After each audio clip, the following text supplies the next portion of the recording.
As they lowered my husband's casket into the ground, my stepson leaned in. He didn't whisper words of comfort. He served me with an eviction notice. My name is Lauren, and to him, I was just the poor, gold-digging widow he could finally throw away. He had no idea my late husband, his father, had left me everything in a secret offshore account, including the power to take his job, his home, and his entire future. That funeral wasn't my ending. It was the beginning of his reckoning. Have you ever been pushed to your absolute limit, only to discover a strength you never knew you had? I would love to hear your story in the comments. The scent of Arthur's favorite lavender soap still lingered in the bathroom, a ghost of a scent from a life that had vanished only 1 week ago. It was Tuesday, September 29th, 2025. Outside, a cool, persistent rain wept against the window panes of our Boston home, a mournful rhythm that matched the silence inside. Every tick of the grandfather clock in the hall, a sound I used to find comforting, now felt like a countdown to a future I couldn't imagine living alone. I ran a hand over the worn velvet of Arthur's favorite armchair. We had bought it together 20 years ago at a flea market, laughing as we struggled to fit it into the back of our old station wagon. Every piece of this house held a memory, a testament to the 42 years of love we had built within these walls. We had chosen this life, a simple one, far from the cutthroat world of finance Arthur had been born into. He had walked away from his family's immense wealth, wanting a life measured in happiness, not stock portfolios, and I had loved him for it. My gaze drifted to his old oak desk in the corner. Lately, in the months before the illness took him so suddenly, he had spent hours there on his laptop. I'd bring him a cup of tea, and he would look up at me with that tired, loving smile. "Just arranging a few things for our future, my love," he'd say cryptically before closing the screen. I never pressed him. I trusted him completely. Now, the thought of his words sent a small, unsettling shiver down my spine. The sudden chime of the doorbell jolted me from my thoughts. I smoothed the front of my dress and went to the door, expecting a neighbor with a sympathy casserole. Instead, Benjamin stood on the porch, holding a sleek black umbrella.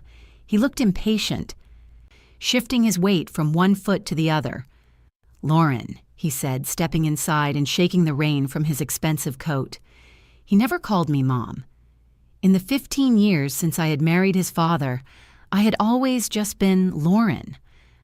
"I was in the neighborhood, thought I'd check in," he said, his eyes scanning the living room, already moving past me. The perfunctory visit of a son performing his duty. "That's thoughtful of you, Benjamin," I said, closing the door. "Can I get you some coffee?" "No time. I have a meeting in an hour," he said, glancing at the gold watch on his wrist. He walked over to the fireplace, running a finger along the mantel, his expression unreadable. "Have you thought about what you're going to do? With the house, I mean." The question was so blunt, so devoid of comfort, it felt like a slap. "Do? Benjamin, your father's funeral was only a week ago. I'm just trying to get through the day." I know, he said, his tone dismissive. "But we have to be practical. This is a big house for one person. The bills, the upkeep, the mortgage." "The mortgage was paid off 10 years ago, Benjamin. Your father made sure of that," I said softly, a quiet defense of the man we were supposed to be mourning. He waved a hand, brushing my words aside. "That's not the point. The point is, it's a lot to manage. I was looking over some of Dad's papers, and the property taxes alone are significant." He turned to face me, his expression hardening into one of cold logic. He was no longer a son checking on his grieving stepmother. He was a businessman assessing an asset. "Dad would have wanted us to be practical, Lauren. Sentiment doesn't pay the mortgage."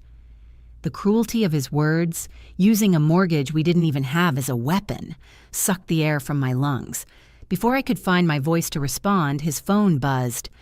He pulled it out, his face immediately shifting into a businesslike focus.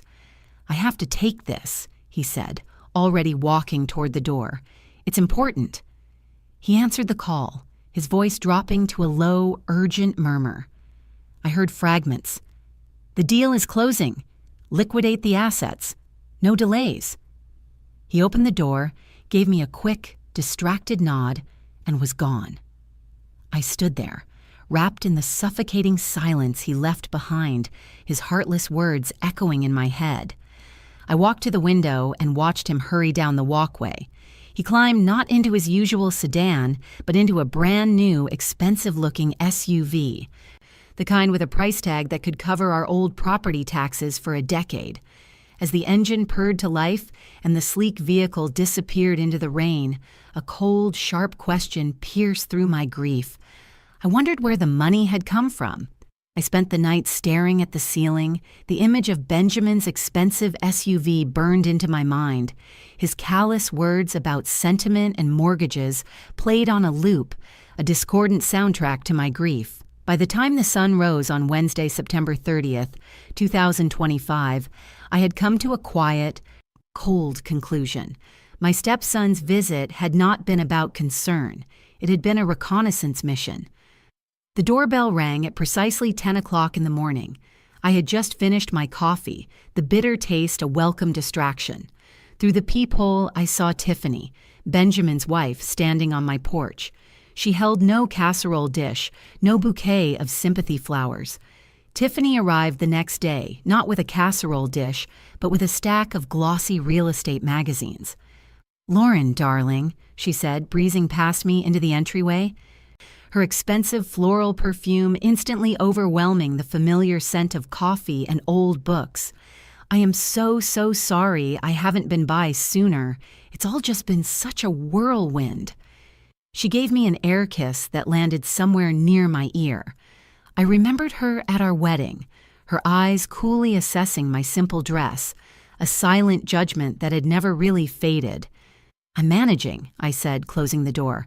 "Of course you are, you're so strong," she said, placing the magazines on my coffee table with a soft thud. "But Benjamin and I have been worried sick. We were talking last night. And we just feel you shouldn't have to go through this alone. We want to help you figure out the next steps." She guided me to the sofa as if I were a fragile invalid. "This house holds so many memories." "I know," she began, her voice dripping with manufactured empathy. "But it's so big, and we need to think about what's practical for you now, for your safety." She fanned the magazines out across the table. Their covers showed smiling, silver-haired couples playing golf or painting watercolors. "Luxury senior living," one headline proclaimed. "The freedom of downsizing," read another. "Look at this one," she said, tapping a manicured finger on a picture of a sterile, modern-looking apartment. "It has a 24-hour nurse on call, prepared meals and social activities. Our family lawyer thinks a move like this is a wise step for anyone in your position. No more worrying about a leaky roof or shoveling snow." While she spoke, I noticed her phone resting on her lap, angled slightly towards the fireplace and the built-in bookshelves Arthur had crafted by hand. The screen would subtly flash every few moments. She was taking pictures. Discreetly, methodically, she was documenting my home, not as a place of memories, but as a property to be cataloged. I let her finish her practice sales pitch, my own anger a cold, hard knot in my stomach. When she finally looked at me, expecting my grateful compliance, I gave her a small, tight smile. "Thank you for your concern, Tiffany," I said, my voice even. "But I am perfectly safe and happy here. This is my home. I have no intention of leaving." The sweet facade cracked. Just for a second, a flash of irritation crossed her face before being replaced by a look of pitying condescension. "Lauren, we're just trying to help. You can't live in the past forever." She began gathering the magazines, her movements sharp and annoyed. She stood up, smoothing the front of her designer dress. "Well, we can't let this beautiful property go to waste, can we? It's all about maximizing assets, Lauren. Arthur would have understood." The sheer audacity of her invoking Arthur's name to justify her greed left me speechless. She saw my shock and seemed to revel in it before her sweet mask slipped back into place. "I'll leave this one with you," she said, tapping a single brochure on the table, "just in case you change your mind." After she left, the scent of her perfume hung in the air like a toxic cloud. I walked over to the coffee table to throw the brochure in the trash. It was for a place called Golden Years Estates. As I picked it up, a small, thick business card fell out from between the pages. I bent down to retrieve it. The card was embossed with gold lettering. It read, "Jonathan Finch, Eskiner Elder Asset Management. Kep Ben Trong. La dan thip kwa mot luatsu chuyen veng kwan li tai sun ngoi kao tuoi." The invitation to what would have been our 20th wedding anniversary dinner felt less like a gesture of love and more like a summons. It had arrived by courier. A stark white card demanding my presence at Aria, a restaurant in downtown Boston so exclusive I had only ever read about it in magazines. Arthur would have hated it. Our last anniversary, our 19th, had been spent at home, sharing a simple pasta dish he'd cooked and dancing in the living room to an old vinyl record. That felt like a lifetime ago. On Saturday, October 3rd, 2025, I put on my best navy blue dress, the one Arthur always said matched my eyes, and took a taxi into the city. The restaurant was a cavern of glass and steel, filled with the hushed whispers of the wealthy. Benjamin and Tiffany were already at a table, holding court with Mark and Carol, our oldest friends. Mark, who had been Arthur's best man, gave me a tight, worried smile as I sat down. Carol squeezed my hand under the table. They knew. They could feel the chill in the air as much as I could. The dinner was a stiff, uncomfortable affair.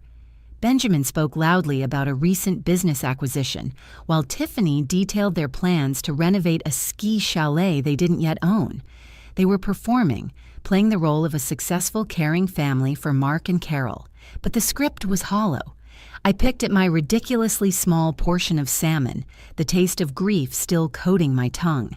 Then Benjamin stood up, tapping his wine glass with a fork.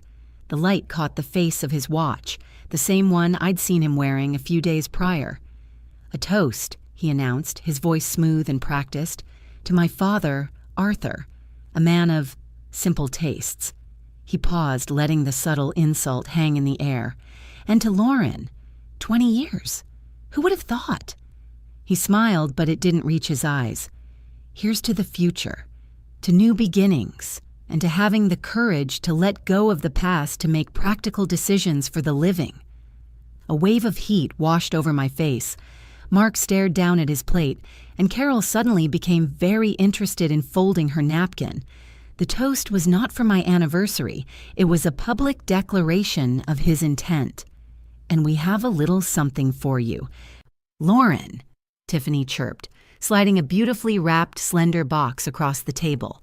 For a foolish, hopeful second, I thought it might be a picture frame or a piece of jewelry. My hands trembled slightly as I untied the silk ribbon.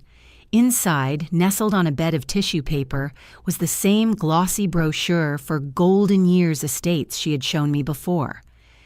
"We just want you to be safe and comfortable for your future," Tiffany said, her voice dripping with false sincerity. "We took the liberty of scheduling a tour for you next week." I couldn't breathe.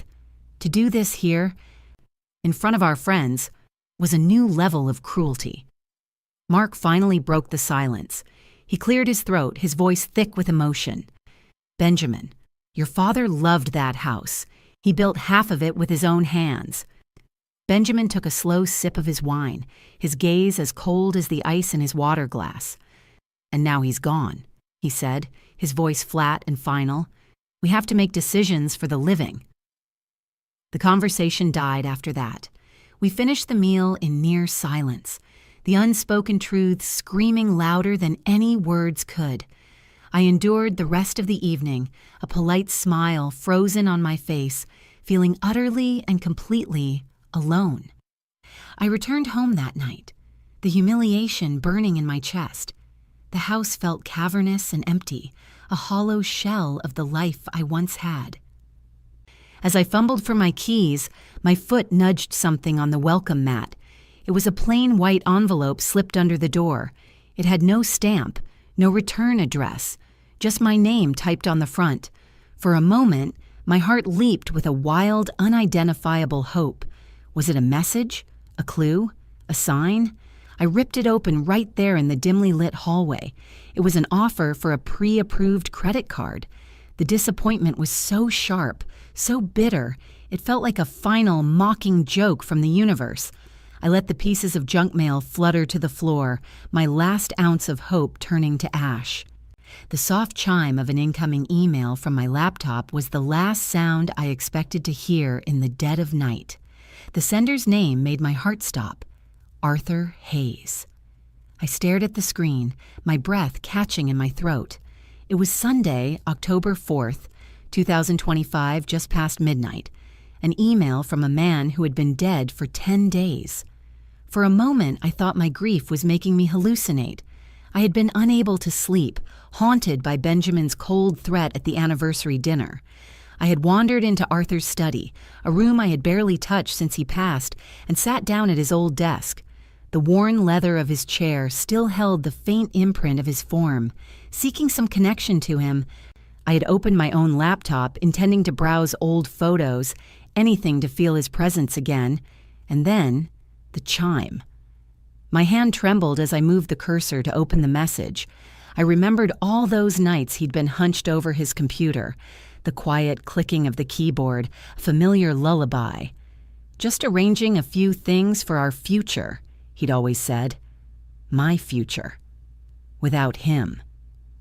The email was addressed to my personal account. The timestamp showed it had been sent just minutes ago, but the subject line made my blood run cold. If you are reading this, remember our promise in the Caymans. I clicked it open. The screen filled with Arthur's words, a final letter from beyond the grave. My dearest Lauren, it began. If you are reading this email, it means I am gone and exactly 10 days have passed. I am so sorry, my love, that I had to leave you, and I am even sorrier that I had to keep this last secret from you. I hope you will understand and forgive me. Tears blurred my vision, each word a fresh wound. I have loved you more than life itself, and because of that love, I must be honest now. I have been worried about Benjamin for a long time, his ambition, his lack of empathy. It frightened me. I fear that in my absence, his greed will cause you pain. I fear he will try to take from you what is rightfully yours, what we built together. The accuracy of his prediction was terrifying. He had seen it all coming. I cannot explain everything in this letter. It is not secure enough. But I have made arrangements to protect you. There is a man I trust with my life, an old friend, and the only lawyer who knows my true affairs. His name is David Chen. I need you to contact him immediately. Tell him the passcode, the Cayman promise. He will know what to do. He has everything you need to secure your future. Below the text was a phone number and an address for an office in downtown Boston. It was a name and a place I had never heard of. The entire email was a lifeline thrown into the dark ocean of my despair. It was Arthur, still taking care of me, even now. It left me with a surge of hope so fierce it felt like a physical force, pushing back against the fear and grief. He is waiting for your call. Trust him, my love. He will help you keep our promise. All my love, forever, Arthur. I read the email again, and then a third time, my fingers tracing his name on the screen. He hadn't forgotten me. He hadn't left me defenseless. He had armed me. The despair that had been my constant companion for days began to recede, replaced by something else, something cold and sharp and resolute. My hand shook as I reached for the phone, my eyes fixed on the number in the email. Who was David Chen, and what promise from the Caymans was I supposed to keep? Benjamin didn't bother to call. He and a man in a sharp suit were on my doorstep at 9 o'clock in the morning. It was Monday, October 5th, 2025, and the 48 hours of fragile hope Arthur's email had given me were about to be put to the test. I recognized the lawyer instantly from the business card Tiffany had left behind. Jonathan Finch, Esquiner Elder Asset Management. They weren't here to offer condolences. They were here to execute a plan. "Lauren," Benjamin said, forgoing any greeting as he and Mr. Finch stepped into my living room. "This is Jonathan Finch. He's our family lawyer, and he's here to discuss your future." Mr. Finch placed his leather briefcase on my coffee table with a quiet, ominous click. He was a man with cold, reptilian eyes and a smile that never quite reached them. The air grew thick with tension, a suffocating pressure that made it hard to breathe. I remained standing, my hands clasped in front of me, a fortress of forced calm against their invasion. "Mrs. Hayes," the lawyer began, his voice a dry, clinical monotone, "we are here today out of concern for your well-being. It has come to your son's attention that you may be experiencing difficulties, confusion, memory lapses. It's quite common at your age, especially after a significant loss." Each word was a carefully chosen dart, designed to undermine and invalidate me. "Given these circumstances," he continued, opening his briefcase, "your family is exploring options to ensure your safety and the proper management of your assets. The state has procedures for this. It's called a conservatorship. A court can appoint a responsible party to make financial and personal decisions on your behalf if you are found to be mentally incompetent." He said the words, "mentally incompetent," as if he were discussing the weather.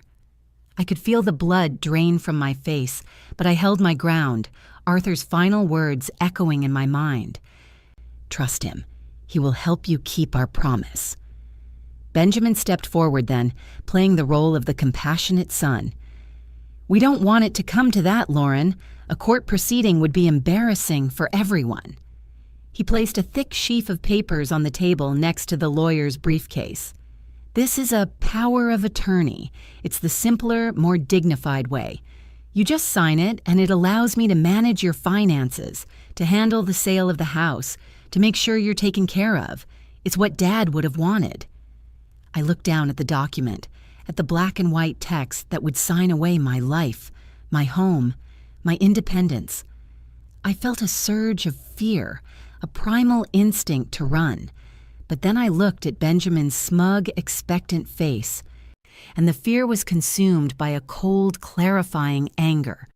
They thought I was a helpless old woman. They were about to find out how wrong they were. I picked up the document, pretending to read the first page with trembling hands. I let the silence stretch, forcing them to wait. Finally, I looked up, first at the lawyer, then at my stepson. "This seems like a very important document," I said, my voice quiet but steady. "I'll need to have my lawyer review it first." The effect was instantaneous. Benjamin's compassionate mask vanished. He stared at me, first with confusion, then with disbelief, before letting out a short, sharp laugh of pure derision. "Your lawyer?" he scoffed, his voice dripping with contempt. "Lauren? You don't have a lawyer. You can't even balance your own checkbook. Don't be ridiculous. You have 48 hours to sign this." His voice dropped to a low threat. 48 hours, or we let the court decide. And trust me, you don't want that." He and the lawyer stood up, their mission accomplished in their minds. They walked to the door, leaving the power of attorney on my table like a ticking bomb. As they left, I looked down at my phone, at the email from Arthur still open on the screen, at the contact information for David Chen, a name Benjamin had never heard, a power he couldn't comprehend. "My lawyer?"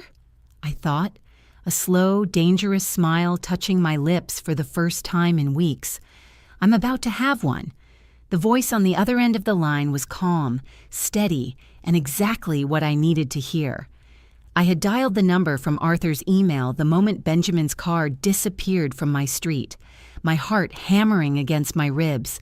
I clutched the phone in my hand, the 48-hour threat echoing in my ears. "Chen Law Offices. How may I direct your call?" a polite receptionist had asked. I need to speak with David Chen," I stammered. "My name is Lauren Hayes." There was a pause, and then the man's voice came on the line, professionally guarded. "This is David Chen." I took a deep breath. "Arthur Hayes. He told me to call you. He told me to tell you the passcode, the Cayman Promise." The change in his voice was immediate. The professional caution melted away, replaced by a tone of immense relief and warmth. "Lauren, thank God. Arthur told me you would call. I've been waiting. Can you come to my office this afternoon? Say 2 o'clock? It is a matter of the utmost urgency." That afternoon on Monday, October 5th, 2025, I found his office in a discreet, elegant brownstone in downtown Boston. It was nothing like the intimidating glass and chrome tower where Jonathan Finch worked. This office felt solid, trustworthy. David Chen greeted me himself at the door. He was a man in his late 60s, with kind eyes that held a hint of Arthur's own wisdom. He led me into a comfortable study lined with books. "Lauren, I was Arthur's friend for over 40 years, he said gently, pouring me a glass of water. "And his true legal counsel. What he created, he did to protect you. He saw this coming." He sat down opposite me and opened a thick leather-bound folder. "Arthur established 2 wills," he began. "The first is a simple one, the one Benjamin found and believes to be real. It's designed to be legally sufficient on the surface, but it's a decoy. The second will, this one," he said, sliding a heavy document across the desk, "is his final binding testament, notarized and filed correctly. It overrides everything else." He then laid out the documents, one by one. First, a series of bank statements from an account in the Cayman Islands. I leaned forward, my eyes struggling to comprehend the number at the bottom of the page. It was over $52 million. "My God," I whispered, a hand flying to my mouth. "Arthur was a brilliant investor," David said softly. "He funneled the profits from his family inheritance here for decades, growing it in secret. He wanted a life with you that wasn't defined by money." Next came the stock certificates. My eyes widened as I saw the company name, Hayes Enterprises. "He never sold his shares," David explained. "In fact, he acquired more. He left you with a 60% controlling interest in the company." I was speechless. The shock was a physical blow, leaving me dizzy. All this time, I had thought we were just comfortable. I had no idea we were this. Finally, David slid a handwritten letter toward me. It was Arthur's familiar script.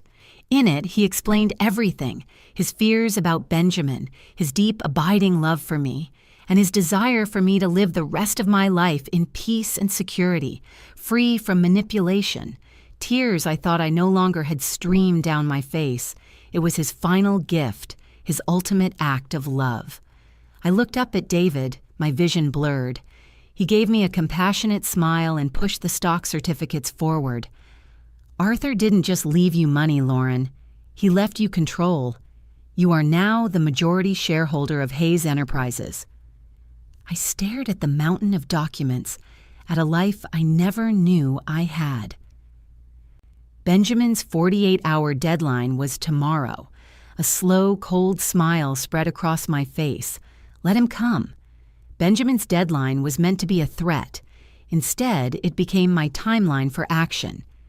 I sat there in David Chen's quiet office on the afternoon of Monday, October 5th, the weight of $52 million and a 60% controlling interest in a company settling not as a burden, but as a suit of armor. The initial shock had subsided, replaced by a clarity so sharp it felt like I was seeing the world for the first time. "We have a lot to cover and not much time," David said, his voice pulling me from my thoughts. He was all business now. A strategist laying out a battlefield. For the next 3 hours, he walked me through the empire Arthur had built in secret. He explained how to access the offshore accounts through secure channels he had established years ago. He detailed my power as the majority shareholder of Hayes Enterprises, the power to hire, to fire, to call for audits, to dissolve entire departments if I saw fit. My mind, which for weeks had been clouded by grief, was now sharp, absorbing every detail. I was no longer just a widow. I was the chairwoman of the board. Benjamin has been running the company since Arthur's illness, David explained, pointing to a recent financial report. And from what I can see, he has been running it into the ground with lavish personal expenses disguised as business costs. He showed me charges for luxury car leases, 5-star hotel stays, and dinners at restaurants like Aria, all billed to the company. As we were discussing the legal steps to formally assert my control, my phone buzzed on the table. It was a text message from Benjamin. I picked it up, my hand steady. "Time's almost up, Lauren. Hope you're packing." I read the words, and instead of the sting of fear or humiliation I would have felt just a day ago, I felt nothing but a cold, pitying resolve. He was so sure of his victory, so blinded by his arrogance, that he couldn't see the cliff he was about to run off. I didn't reply. I simply placed the phone face down on the desk and looked up at David. "Arthur's funeral is tomorrow at 10 o'clock in the morning," I said, my voice devoid of any tremor. "I want you there." David nodded, his expression softening.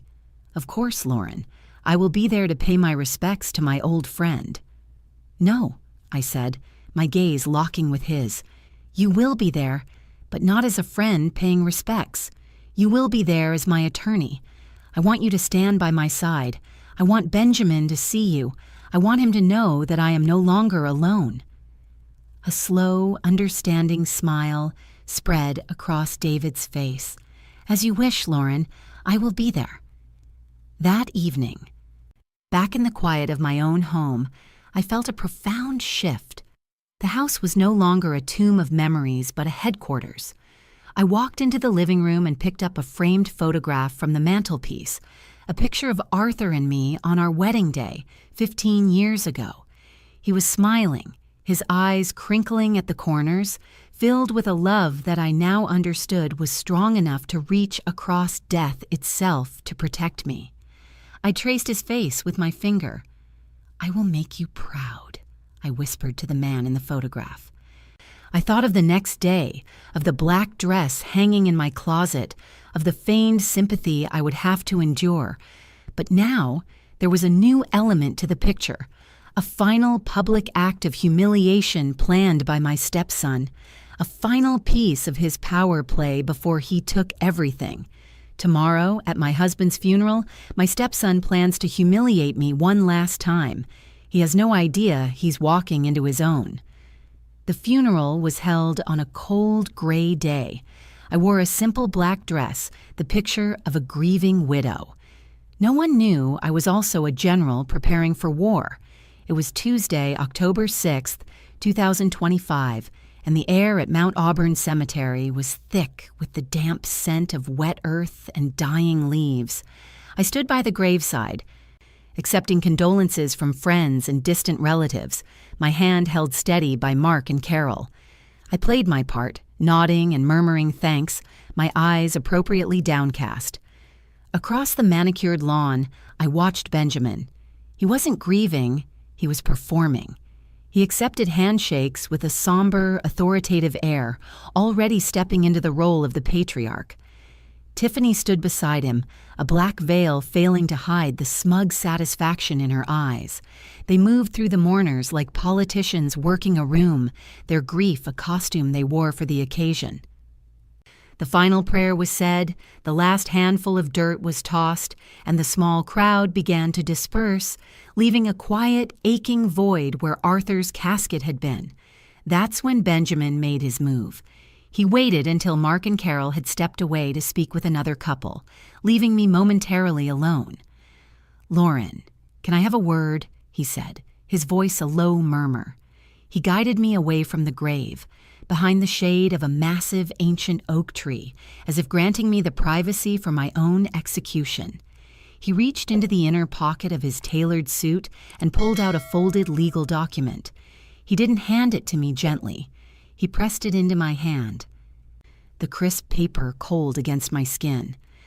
"This is the official eviction notice, Lauren," he said, his voice flat, devoid of any emotion. "You have 30 days. It's business." I looked down at the paper, then back up at his face. I saw no conflict, no sadness, no flicker of filial duty. I saw only the cold, hard glint of victory. He expected tears. He expected pleading. He expected the collapse of a weak, broken woman. He got none of it. I simply looked at him, and for the first time I didn't see the little boy I had helped raise. I saw a stranger, a hollow man consumed by a hunger so vast that it had devoured his own father's memory, and I felt a profound aching pity for him. My silence seemed to unnerve him more than any outburst would have. He opened his mouth to say something else, to twist the knife, but a calm voice interrupted him. "Mr. Hayes." We both turned. David Chen stood there, a figure of quiet authority in a dark gray suit. He had stood at the back during the service, a respectful distance away, just another face in the crowd. Now he stepped forward, his gaze fixed on Benjamin. He placed a firm, steady hand on Benjamin's shoulder. "I believe this document was filed under false pretenses," David said, his voice professional but carrying an unmistakable edge of command. "Perhaps you should discuss it with me, Lauren's attorney, before taking any further action." The word hung in the cold air between us. Attorney. The look of pure shock on Benjamin's face was the first real victory. His jaw went slack, his eyes darting from David's impassive face to my own calm expression. The carefully constructed world where he was the one in control, where I was a helpless pawn, shattered in that single stunning moment. He had no idea who David Chen was, or that the game had just changed forever. The emergency family meeting Benjamin called was held at my house, the very house he was trying to take from me. They arrived on Wednesday, October 7th, not with lawyers or threats, but with a new, unfamiliar anxiety clinging to them like the morning fog. The shock from the funeral had clearly not worn off.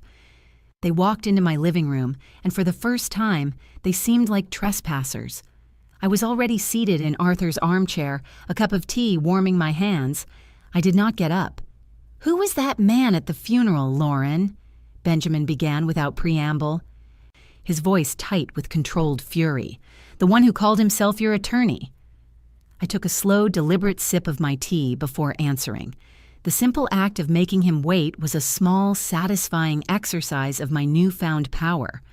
"David Chen? He's just an old friend of Arthur's," I said, my tone light and dismissive. "He's been helping me sort through some of the estate paperwork. It's all very complicated." "Complicated how?" Benjamin pressed, his eyes narrowing. "My lawyer said the will was straightforward." "Was it?" I asked, raising an eyebrow. "I suppose it all depends on which will you're referring to." Tiffany, who had been perched nervously on the edge of the sofa, decided it was her turn to attack.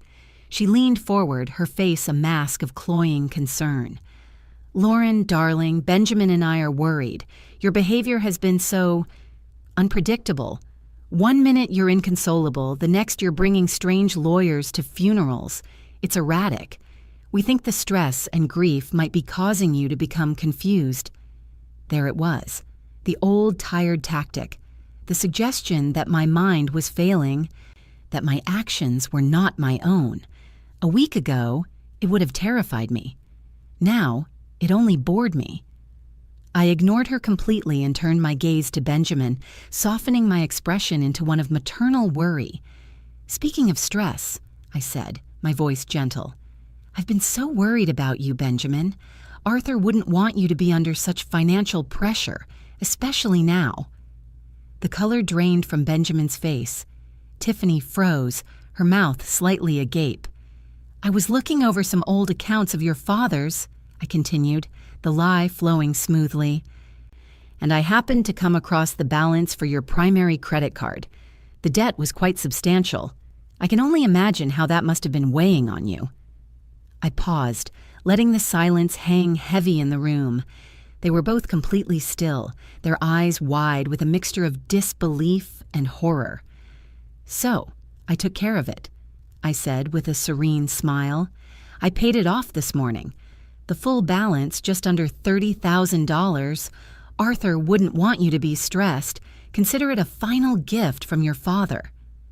The silence that followed was absolute. They stared at me, their minds clearly scrambling to process the impossible. How could the poor, helpless widow they were trying to evict possibly know the intimate details of their debt, let alone have the funds to wipe it out with a single transaction?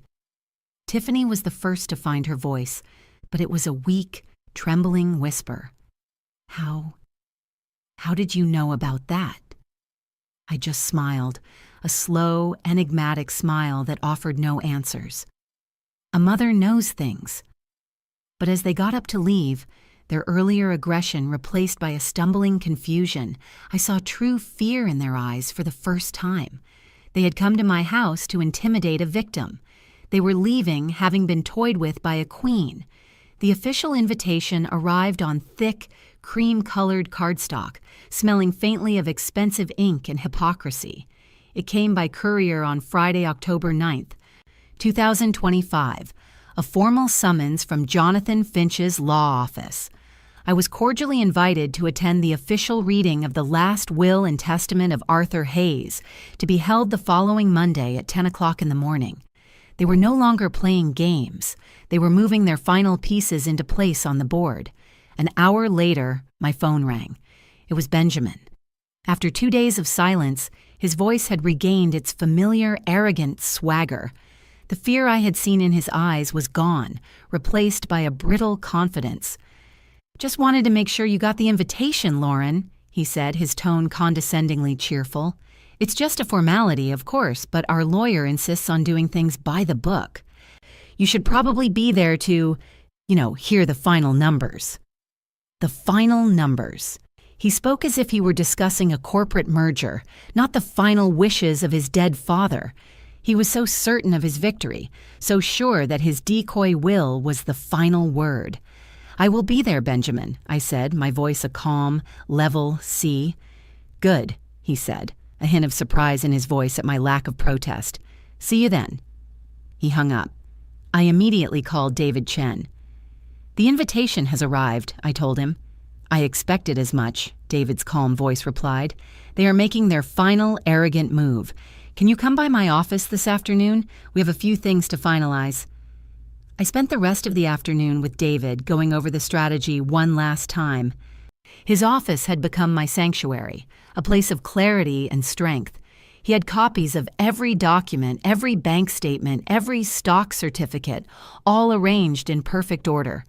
He walked me through the sequence of events for Monday's meeting, outlining Benjamin's lawyer's likely arguments and our prepared responses. He had done his homework. "They will attack your character, Lauren," he warned. "They will try to paint you as a manipulative gold digger who took advantage of a sick old man. You must not react. You must remain calm. Let me handle the law. Your strength will be in your silence." When we had finished, he went to a small safe in the corner of his office and took out a velvet box. He opened it and presented it to me. Inside, nestled on a bed of dark blue silk, was a breathtakingly beautiful brooch. It was a vintage piece, a swirl of platinum and diamonds with a single perfect sapphire at its center. "Arthur left this with me 20 years ago," David said softly. "He told me to give it to you on a day when you needed to remember how strong you are. He said it was his mother's, and that she was the strongest woman he ever knew. Until he met you. Arthur wanted you to wear this on Monday." Tears welled in my eyes as I lifted the brooch from the box. It was cool and heavy in my hand, a solid, tangible piece of Arthur's love and foresight. It was his final message, a reminder that he was still with me, fighting by my side. David walked me to the door, his expression kind but firm. "Tomorrow, they expect a victim," he said, his eyes meeting mine. "Let's give them a queen." I went home and held the brooch in my hand for a long time, the cool metal a conduit to my own buried strength. I thought of the woman I was just 2 weeks ago, grieving, frightened, and alone. That woman was gone. In her place was someone else, Someone Arthur had known was there all along. The time for grieving was over. The time for justice had arrived. The courtroom was colder than I remembered, a sterile, impersonal space where my son was about to publicly dismantle the memory of the mother who raised him. It was Monday, November 16th, 2025. I sat beside my lawyer, Frank, with my sister Diana, squeezing my hand for support. The air was heavy, smelling of old paper and stale justice.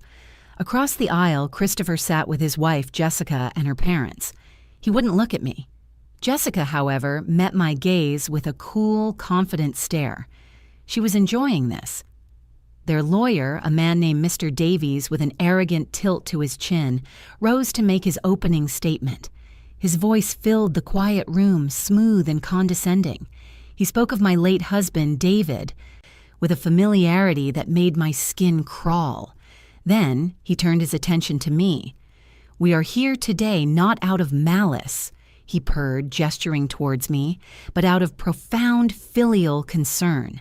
We are here to protect a beloved but tragically confused matriarch, a woman who, since the devastating loss of her husband, has shown a pattern of behavior that puts her, and the estate she is responsible for, at significant risk." Tragically confused. The words were a carefully polished stone, thrown with the intent to wound. Frank placed a steadying hand on my arm, a silent reminder to remain composed. "The court will hear testimony," Mr. Davies continued, "that paints a sad picture of paranoia, forgetfulness, and erratic decision-making. We are simply asking the court to step in, to provide the protection that Mrs. Hayes can no longer provide for herself." He finished and sat down, a smug look on his face. He then called his first witness, my son, Christopher. As Christopher walked to the stand, he raised his right hand to be sworn in. The sleeve of his suit jacket slid back, and under the harsh fluorescent lights, I saw it. The Rolex on his wrist, gleaming. David's watch, the one he had given me on our 30th anniversary. The one Christopher had ripped from my wrist on Thanksgiving Day. The audacity of him wearing it here, in a court of law, as a prop for his performance, stole my breath. Mr. Davies began his gentle leading questions. "Christopher, can you tell the court about your mother's behavior since your father's passing?" Christopher cleared his throat, his voice rehearsed, but with a tremor I recognized from his childhood when he was lying. "She's just not herself. She's been forgetting things, important things, appointments she was supposed to have with me. Conversations. Last month, she accused me of trying to steal from her just because I asked a simple question about her finances. She's become paranoid." The lies were slick, built on a foundation of twisted truth. He had invented the appointments. I had become suspicious of his questions because he was asking for account numbers. Then Mr. Davies steered him towards their centerpiece. "And Christopher, can you tell us about the incident at Thanksgiving?" Christopher's face contorted into a mask of sorrow. "It was awful," he said, his voice cracking. "She became hysterical over a minor disagreement, screaming, incoherent. She was waving her arms around, and she was wearing this very valuable family heirloom." He glanced at the Rolex on his wrist. "I was afraid she would break it or lose it. In a moment of panic, I secured it for its own protection. I was just trying to help." My hands curled into fists in my lap. Diana's grip on my arm tightened. Mr. Davies delivered his final, saccharine question. "So everything you are doing here today, it comes from a place of love?" Christopher looked not at me, but directly at the judge, his eyes glistening with crocodile tears. "I love my mother," he said, his voice thick with false emotion. "That's why I'm here, to protect her from herself." The courtroom was silent. I saw the judge look over at me, his expression softening into one of unmistakable pity, and in that moment, across the aisle, I saw Jessica flash a small, triumphant smile. They thought they had already won. Silence fell upon the room, thick and heavy. All eyes were on the document in David Chen's hand. Benjamin's lawyer, Mr. Finch, stood with his mouth slightly open, the pages of his now useless decoy will fluttering in his hand. Benjamin himself was frozen, his face a mask of disbelief. The confident smirk he had worn just minutes ago had vanished, replaced by a dawning, ugly horror. David Chen, unperturbed, adjusted his spectacles and began to read from the legally binding will. His voice clear and resonant in the stunned quiet of the room on Monday, October 12, 2025. Article 1, he began. Regarding my primary residence located at 22 Maple Lane, Boston, Massachusetts, a property I shared with my beloved wife, I hereby bequeath it, in its entirety and without encumbrance, to Lauren Hayes. A small gasp escaped from Tiffany. Benjamin's hands clenched into fists on the polished mahogany table. Article 2, David continued, his pace unhurried. Regarding my 60% controlling interest in Hayes Enterprises, including all shares, voting rights, and associated assets, I hereby bequeath them in their entirety to my beloved wife, Lauren Hayes. This time, the sound was a choked gasp from Benjamin himself. His face had gone from pale to a ghastly shade of gray. His entire corporate future had just been erased. And finally, Article 3, regarding the full contents of the private trust fund established in the Cayman Islands, the details of which are known to my executor, David Chen, I hereby bequeath all principal and interest in its entirety to my beloved wife, Lauren Hayes. David paused, letting the weight of the words settle. He then turned to the final addendum. And to my son, Benjamin Hayes, I leave the sum of $1. It is my deepest hope that in earning it himself, he might finally learn that the value of a man is not in what he inherits, but in how he treats those who love him.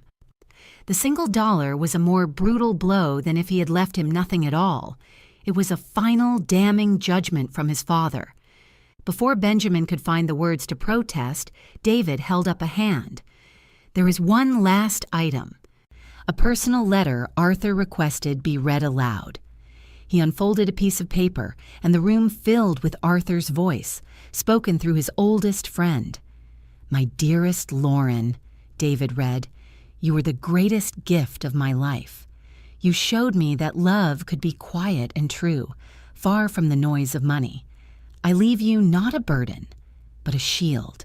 Use it to live the life of peace you so richly deserve. Then David's voice hardened as he read the next part. Benjamin, I have watched your heart harden with greed over the years. I gave you every opportunity, every advantage, and still you chose the path of entitlement and disrespect. I saw how you and your wife treated Lauren, the woman I love. This is not a punishment, my son. It is a consequence. The raw emotion of Arthur's words, his love for me and his profound disappointment in his son, was a tangible force in the room. Just as the weight of it settled, Tiffany erupted. This is a fraud, she shrieked, jumping to her feet, her face twisted in an ugly snarl. She manipulated him. She was always a conniving, pathetic old gold digger. Her venomous words, the very words Benjamin had likely whispered to her for years, echoed in the silent room. Before I could even react, David Chen calmly placed one final document on the table in front of her. Its stark black lettering, a final, brutal truth. This, he said, his voice dropping to a cool, quiet finality, is a notice of termination for Mr. Benjamin Hayes, effective immediately, signed by the new majority shareholder of Hayes Enterprises, Mrs. Lauren Hayes.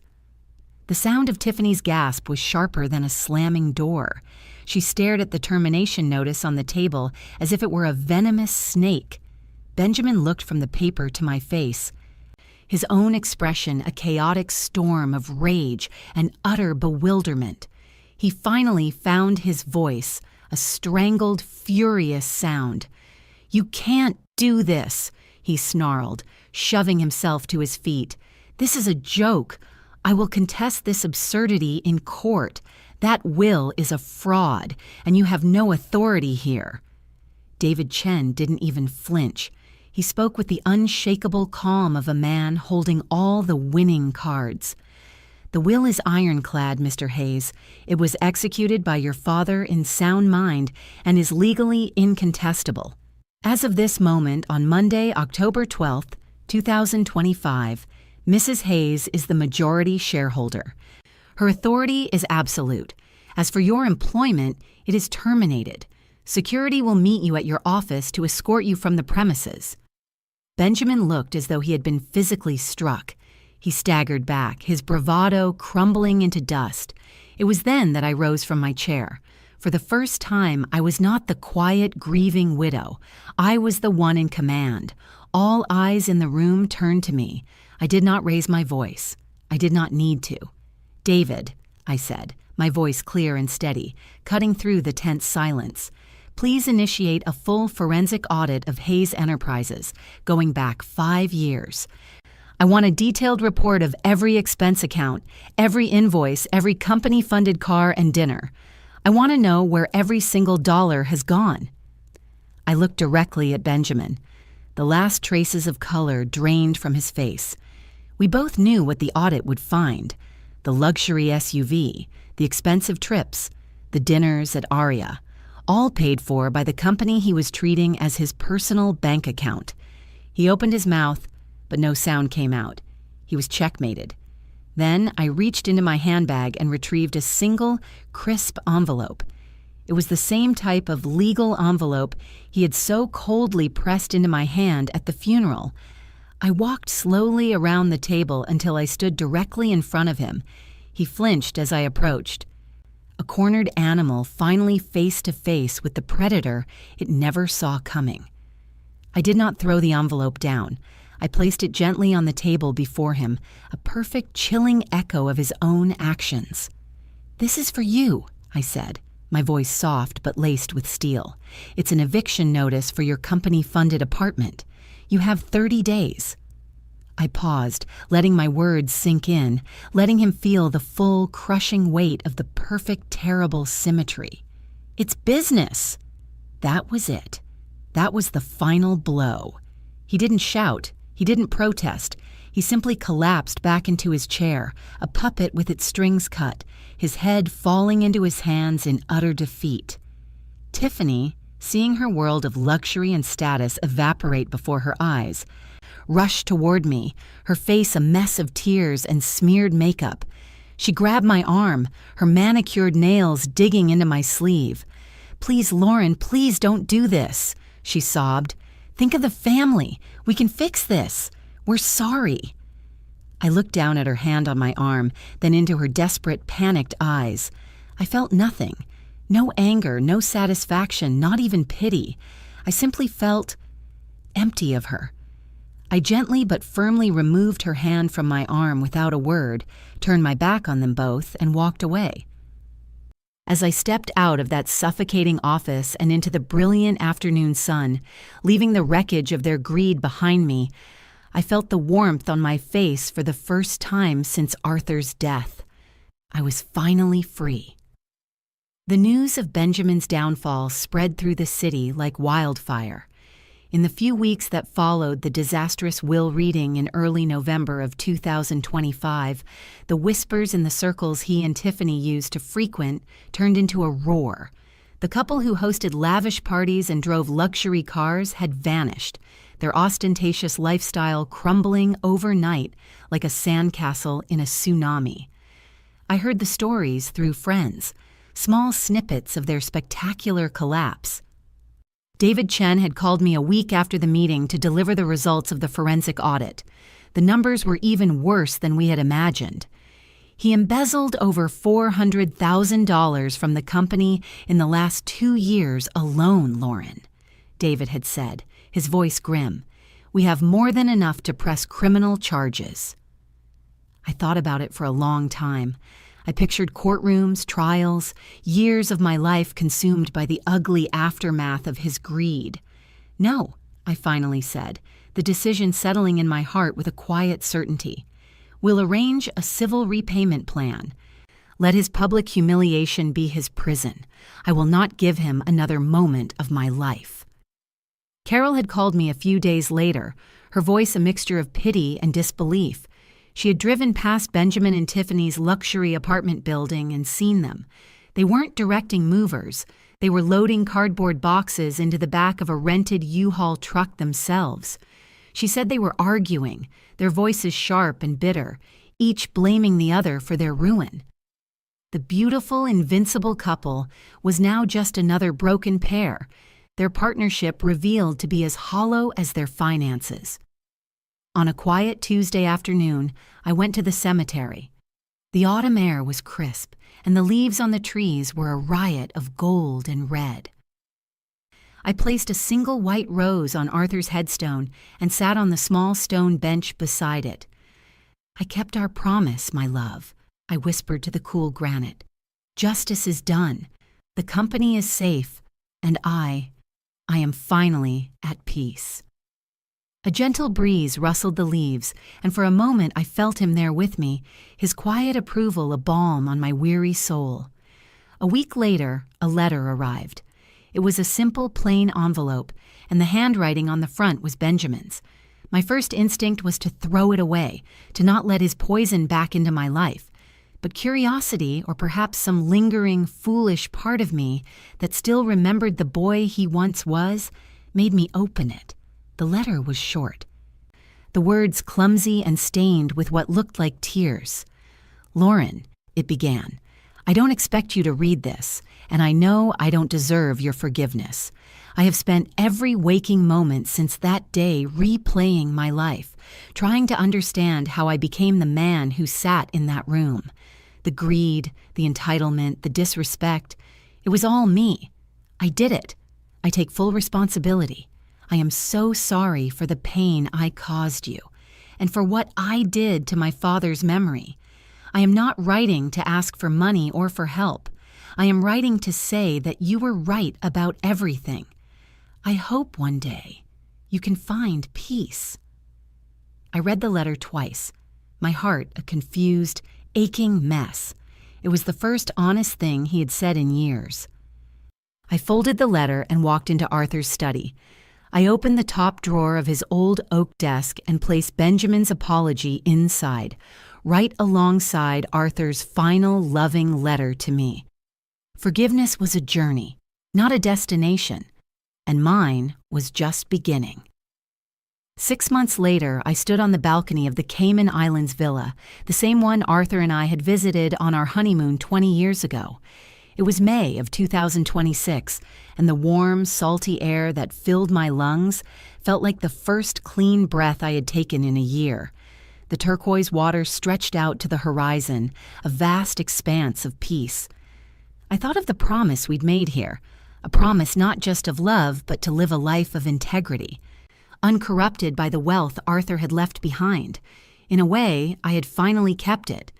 The whirlwind of legal battles and emotional fallout had settled. My life was my own again, but it was a different life, shaped by the fire I had walked through. I no longer saw myself as a victim. I returned to Boston not as a grieving widow, but as a woman with a purpose. I had David sell Hayes Enterprises. I had no desire to be a CEO, and the company was a ghost of a life that was no longer mine. With the proceeds, and with the immense resources from Arthur's trust, I began my real work. I kept the house, our house, on Maple Lane. The memories there were too precious to abandon, but they needed a new meaning. I poured my heart and a small portion of my fortune into transforming it. The living room, where Tiffany had laid out her glossy brochures of my gilded cage, was now a welcoming reception area. Arthur's study, the place where my journey to the truth began, was now a pro bono legal consultation office. The house was no longer just my home. It was the headquarters of the Arthur Hayes Foundation for Elder Justice, a nonprofit I established to provide legal aid and support for seniors facing financial and emotional abuse from their own families. My days were now filled with a meaning that had nothing to do with money and everything to do with purpose. I sat on the board, I listened to stories that echoed my own, and I helped provide the resources that I had been so fortunate to discover. This afternoon, I was sitting in my garden, the one Arthur and I had planted together, sipping a cup of tea. The roses were in full bloom. The quiet was no longer heavy with grief, but light with peace.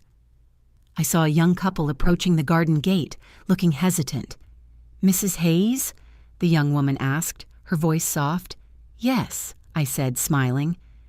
We just wanted to thank you," her husband said, his voice thick with emotion. My brother was pressuring him to sign over his house. He was lost. Your foundation gave him a lawyer, an advocate. You saved his home. You saved his dignity." Tears welled in my eyes as they spoke. This was it. This was the true inheritance Arthur had left me. Not the millions, but the power to turn our pain into someone else's protection. They didn't stay long, but their gratitude was a gift more precious than anything in the Cayman accounts. After they left, I looked around at my garden, at the house that was now a beacon of hope, at the quiet, peaceful life I had built from the ashes of betrayal. I thought of Benjamin's letter, still tucked away in Arthur's desk. I hoped, for his sake, that his journey toward understanding was real, but my life was no longer defined by his actions or my reaction to them. My name is Lauren Hayes, and for the first time in a long time, I was not just Arthur's widow or Benjamin's stepmother. I was simply, finally, myself. As I watch the roses bloom in my garden, I'm not reminded of the ashes of my past, but of the new seeds of purpose I've planted. I learned the hardest lesson. True justice isn't about revenge, but about reclaiming your dignity and transforming the pain meant to break you into a shield for others. The quiet peace I feel now is the truest inheritance Arthur left me. Have you ever found strength by turning a painful experience into a new purpose? Let's connect in the comments below.